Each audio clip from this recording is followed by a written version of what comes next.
So if I told you that 9 world #1 golfers with over $1.7 billion in combined career earnings all do the exact opposite of what most local coaches teach about the trail elbow, would you even believe me?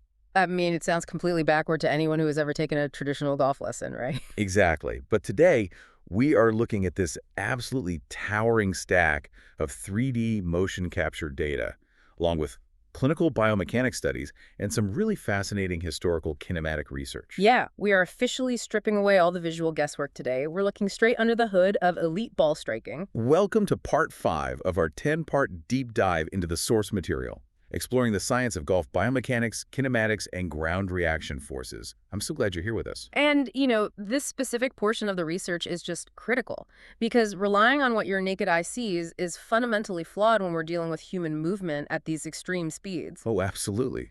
The 2D optical illusions of a golf swing have sent, millions of players down the wrong path over the years. They really have. It's wild. But before we get into all this heavy data, I really need to remind you of the foundational rule of this entire deep dive.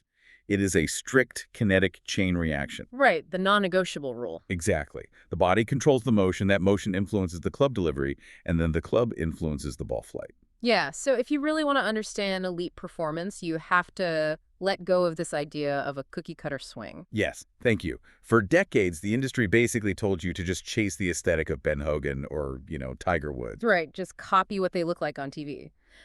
But modern sports science tells us there is no single universal way to swing a club. There isn't. There's only an efficient kinematic sequence that is based entirely on your unique physical capabilities. And that right there is the dividing line between just aesthetic coaching and actual biomechanical reality. Completely. And honestly, the physical stakes of getting this sequence wrong are quite severe, like medically severe. Yeah, let's get into that, because the clinical sources we're examining detail exactly what happens medically when your kinematic sequence breaks down, right? Exactly. And the most common, just catastrophic failure here is called early extension. Okay, let's unpack this with like a medical analogy for a second. Yeah, I love those. So if a wicked slice off the tee is just the symptom, then an open club face is the immediate cause. But your body's kinematics, that is the root disease. That is a perfect way to look at it, because early extension is when you literally thrust your pelvis toward the golf ball during the downswing. Right, you lose your spine angle and you just stand right up. Yeah, exactly. But the sources highlight that this isn't just some technical flaw that, ruins a scorecard. It's way worse than that. It is a glaring biomechanical red flag.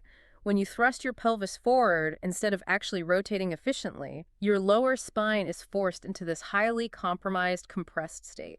Oh man, that just sounds painful. It is. And at the exact moment it is compressed, it's being asked to absorb these massive rotational forces. Right, because you're swinging a club at 100 miles an hour. Exactly. Clinicians actually refer to this as spinal pathomechanics.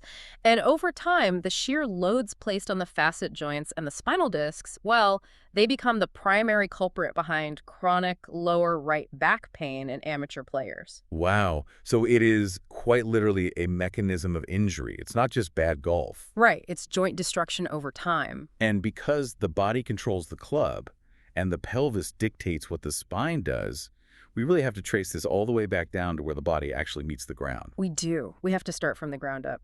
Which honestly brings us to a massive historical misconception. Oh, the weight shift thing. Yes. The huge difference between weight shift and pressure shift. Right, because for years, conventional wisdom just hammered it into you shift your weight to the right side on the backswing. Yeah, but shifting your weight means physically moving your center of mass. If your belt buckle shifts laterally over the outside of your trail foot, you aren't shifting efficiently, you are swaying. And the sources prove that swaying is just incredibly destructive to rotational power, doesn't it? It completely destroys the axis of rotation.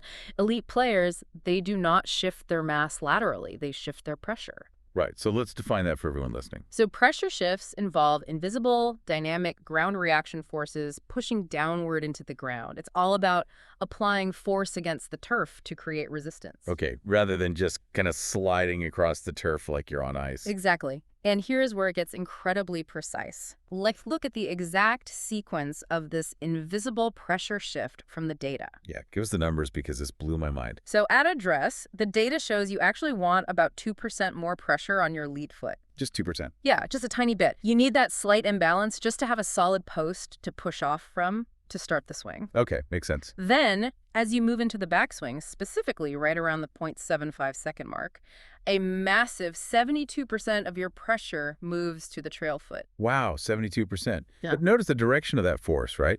Exactly. You are not pushing laterally. You are pushing up and back into the ground with that trail leg, which is what forces the pelvis to actually turn. You're drilling into the ground, not sliding over it. Yes. And that brings us to the secret that just completely rewrites how we understand the transition. Okay. Right? By the time the club reaches the absolute top of the backswing, right at the 1.0 second mark, the pressure has actually already recentered to 50-50. Wait, hold on. Let me unpack this. Yeah. You're saying you step into your lead foot before your backswing even finishes. Yes, exactly. So the club is still traveling backward, but your pressure is already moving forward. It is a non-negotiable requirement for elite kinematics, yeah. And that aggressive recentering, it initiates what biomechanists call the pelvic reset phase. Okay, the pelvic reset phase. How long does that take? It lasts exactly 0.088 seconds. That is insane. Let's contextualize 0.088 seconds for a second. A human blink takes about 1/10 of a second. Right. So before your eyelids can even snap shut, this entire kinetic phase begins and ends. It's lightning fast. And in that microscopic window, the trail leg pushes aggressively up and backward. I've been backward, okay? Yeah, that vertical and horizontal push creates massive rotational force.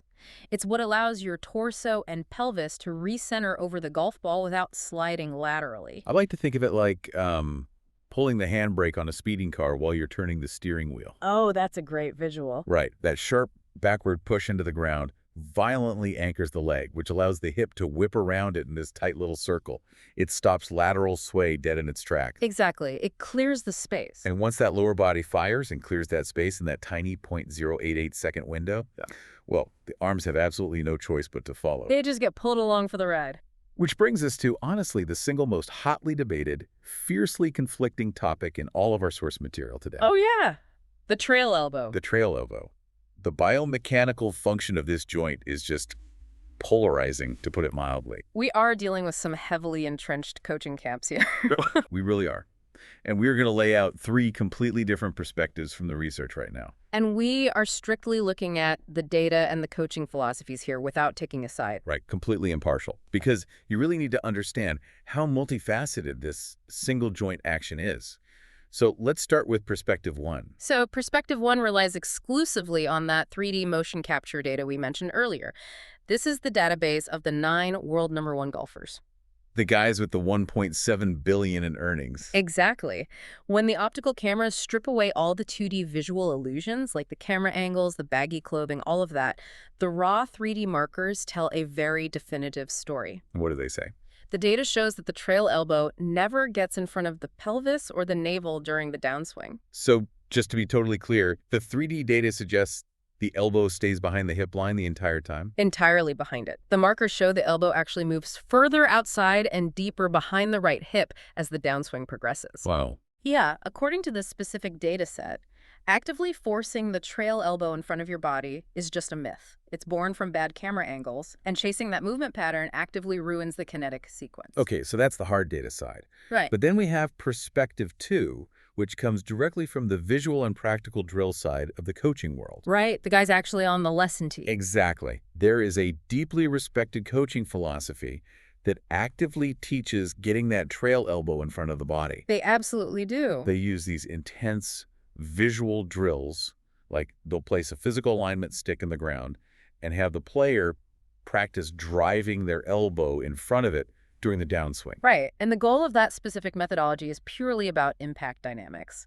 By driving the elbow in front of the hip, the player is trying to deliver optimal shaft lean. Ah, shaft lean. Yeah. The holy grail of iron play. Right. They want to maintain a bent trail arm for as long as humanly possible through the strike zone, and that significantly reduces the dynamic loft of the club head. So the end result they are chasing is that highly penetrating, heavily compressed ball flight that the pros have. Exactly. It's all about compression. Okay, so we have 3D data asserting it never happens organically among the world's best, and then elite coaches running physical drills to force it to happen for better compression. It's a huge contradiction. It is, Yeah. which leads perfectly into perspective 3, which kind of analyzes the griff and the opposing forces of the body to make sense of this. Yeah, this third perspective serves as a really interesting bridge because it introduces conditionality.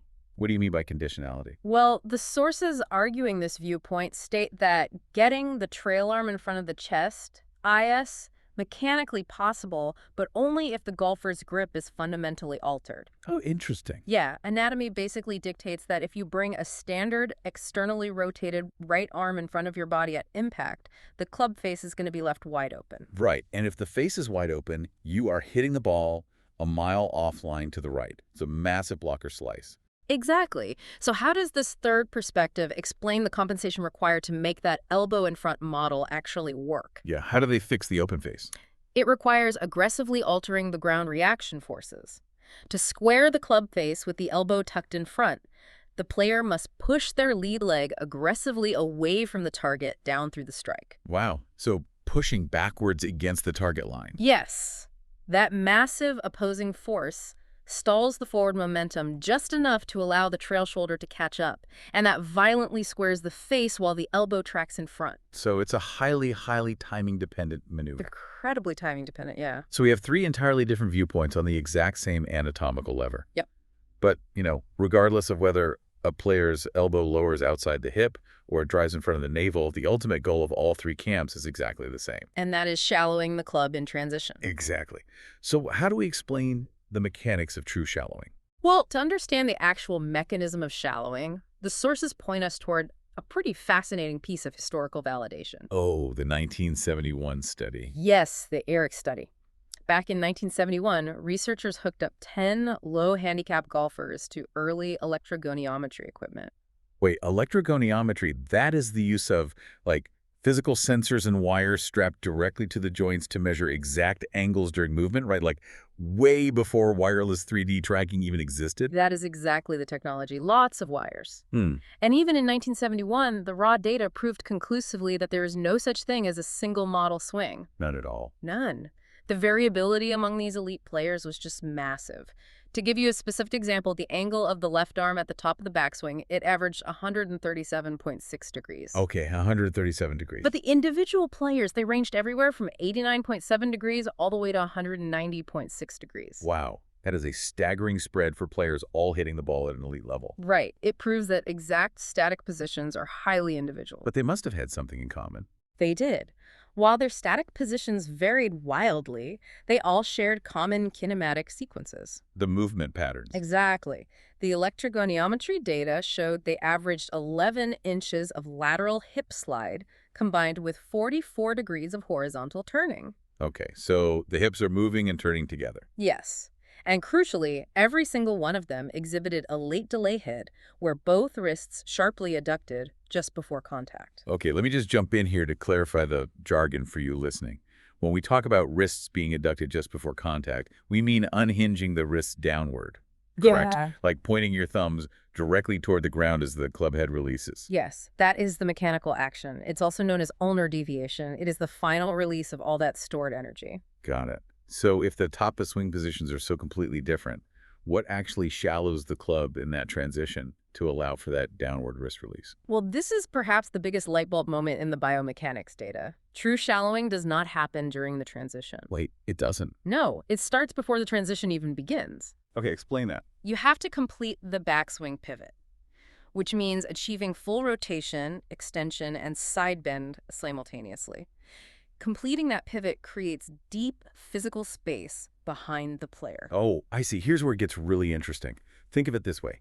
If your backswing is short and crowds your body, your transition instantly turns into a desperate rescue mission. A rescue mission, exactly. Where our brain knows you have no room, so you stand up, you throw your hands, and you steepen the shaft. You're just trying to save the shot. Yeah, your brain just panics.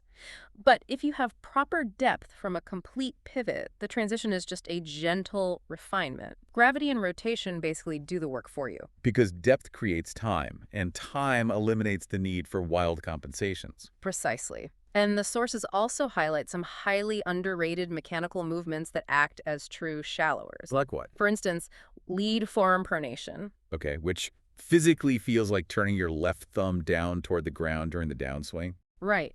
Turning that left thumb down is a much safer way to shallow the shaft than relying on excessive trail arm external rotation. And a lot of players try to shallow the club by violently tucking their right elbow and just cranking their forearm backward, don't they? They do, and the sources emphasize that relying on that external rotation is a massive trap. Why is it a trap? Because if you overdo that trail arm rotation, it forces your body to over-tilt. You add early right side bend, your right shoulder drops way too far toward your hip, and the club just gets totally trapped behind your body. Right, you were just stuck at that point. You are structurally blocked. And speaking of being blocked, the sources explicitly warn against another really common shallowing attempt, which is lead arm adduction. Okay, that is when a player tries to pull their lead arm tightly across their chest during the downswing to force the club inside, right? Yes. And it is a fatal error. Why fatal? Because when you drag that lead arm tightly across the pectorals, you are essentially creating a roadblock for your trail shoulder. The body physically cannot rotate through the shod if the lead arm is pinned against the chest. Oh, so the rotation stalls out entirely. Exactly. The rotation stalls, the hands take over, and the club is forced to move steeper, not shallower.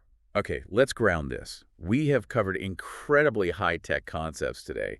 The 0.088-second pressure shift, the pelvic reset, the whole trail elbow debate, lead arm pronation versus adduction. It's a lot of science. It is, but knowing the data isn't enough. How do you, the listener, actually take these biomechanical principles and practice them on the range today? Well, the sources outline a few very specific, highly practical reboot protocols designed to rebuild your neuromuscular control. Reboot protocols, I like that. Yeah, these are not quick fixes. They are movement re-education drills. And the first one is the lead foot backstep drill. Okay, walk us through the physical sensations of that drill. What should it feel like when you do it? So, you take a short, slow backswing. As you begin your downswing transition, you consciously exaggerate taking a backward step with your lead foot. Wait, like literally stepping away from the golf ball towards your heels? Yes, exactly.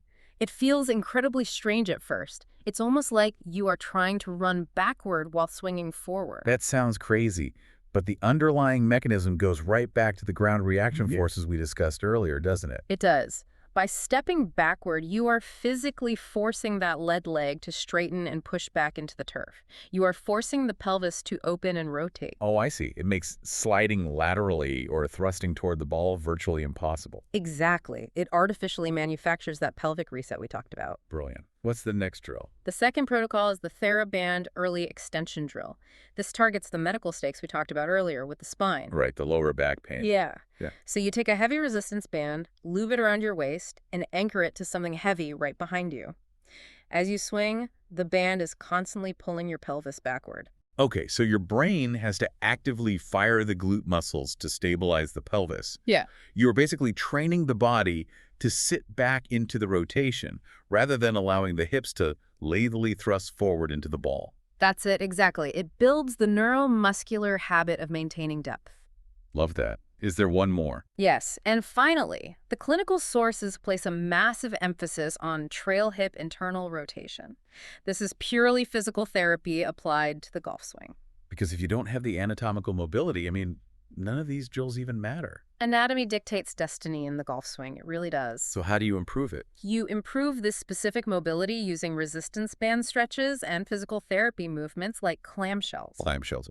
Because if your trail hip physically lacks the range of motion to rotate internally, you cannot turn deep into the backswing. You just hit a wall. Exactly. Yeah. Your body hits a structural wall, and to keep the club moving, your spine will simply stand up to compensate. Okay, so what does this all mean? Let's summarize this entire kinetic chain reaction, because it really is a beautiful piece of physical engineering when you put it all together. It really is. The sequence starts with a completely finished backswing pivot to create depth and space. And as that pivot is finishing, you hit that 50-50 pressure shift right at the top of the swing. And that pressure shift is the trigger. Right, which instantly initiates that microscopic 0.088-second pelvic reset. The lead foot pushes hard back and up into the ground, pulling the handbrake on lateral sway. Yeah, which forcefully clears the pelvis completely out of the way. That creates this massive pocket of space for the arms and that highly debated trail elbow to deliver the club smoothly from the inside. And shallowing the shaft through lead arm pronation rather than Mhm. getting trapped. It is an incredible sequence of physics. It's amazing. And if we connect all of this data to the bigger picture, the absolute key takeaway from the clinical studies and the 3D motion capture is this. Exact joint angles are going to vary from player to player. Right. The 1971 study proved that over 50 years ago. Exactly. But matching this efficient, pressure-driven kinematic sequence to your own specific physical capabilities, that is the ultimate key to consistency, power, and long-term joint health. It is about engineering your biological blueprint, not just copying someone else's aesthetic silhouette. Absolutely.